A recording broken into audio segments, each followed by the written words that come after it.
بسم الله الرحمن الرحیم. دورانی کانسلینگ، فیملی کانسلینگ که ما کد مختلف زن شوهر و یا یک جوان تازه عرصی کده، یک دختر که تازه عرصی کده، چی در استرالیا چی در منی سوشل میدیا که کده از ما کانتکت مونه. یک چیز بسیار بریز ما ثابت شد، اهم نکته است که منی جنگ و جدل و جدایی یا طلاق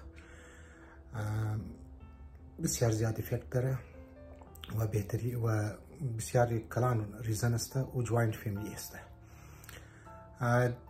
تجربه ثابت کرده منی کتاب که فیملی ایشوز را بازی های جامعه شناسان که مطرح کرده، جوینت فیملی را اونها قبول ندارن، چون که دمنی جوینت فیملی سوء تفاهم یعنی غلط فهمی بسیار زیاد است و یک دختر که دمنی یک جوینت فیملی کی تعداد یزو فیملی هم زیاد باشه، اینجا ادجست کدو یزو بسیار زیاد سخت است که و ادجست کنه خود خوره.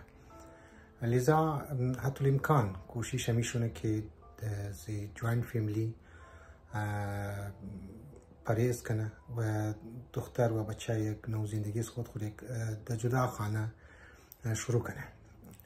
البته معنی از که ما جدا شروع کنه معنیش این است که بچه مادر خود ایگنور کنه یا فیملی خود ایگنور کنه، بابی خود ایگنور کنه، برادرای خود ایگنور کنه، قطع رابطه کنه، نه، بلکه فیزیکلی طور پر اینها میتونن جدا شونن و اما معنوی طور پر روابط خود اونها هم بیلن، حتی فیزیکلی هم میتونن روابط خود بیله بورا بایا.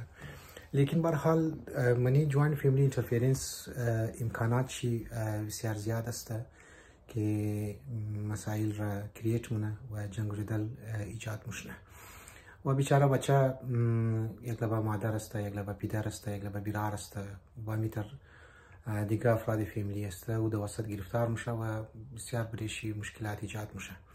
لذا جوینت فیملی را ما کم سی کم پریفر نمونم و باید جدا زندگی کنن. میتونن در یک گلی زندگی کنن، میتونن در دیوار به دیوار کسته زندگی کنن. این جوینت فیملی که ما گفتم جدا در اون تیم است که بچه از خود چند برادر دیگه داره، بابیش زنده و مثلا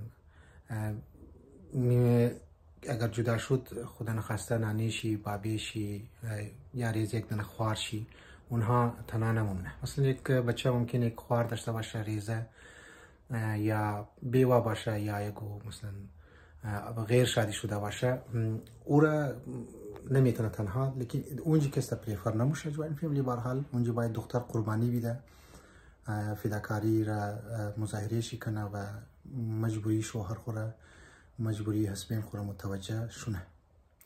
مثلا بابیش فوت کده، مادر زوال تنها هسته دیگه، خب بوره نمیتونه که او ناجوره یا مثلا در مختلف بیماری دیگه اگر مبتلا باشه و مادر تنها ایله بیده، چون نه برادر دیگه داره نه خوار دیگه داره. اگر خوارم داره خو خبر استین که از خود شوهر داره و یک پرابلمی دیگه داره. لذا این جوینت فیملی که ما دارم میگم صحیح نیست برای زو افراد هایی که واقعا چندین برادر داره، بابیش زنده یا مادرشی هم زنده یا و در زیر آسمان نمانده. لذا بهتره که جدا شونه و رابطه خلوته بیله، رابطه معنوی خوره، رابطه فیزیکلی هم بیله. مثلا بورا باید در عید بورا در شبهای چوتی که است موشه چکر بیزنه، از مادر خوال بگیره، از بابی خوال بگیره، از خوار خوال بگیره. برحال قطره هم عمر کوتاه مونه و این چیز هم از لحاظ معنوی، از لحاظ اخلاقیات یا از لحاظ تعلیمات اسلامی صحیح نیه.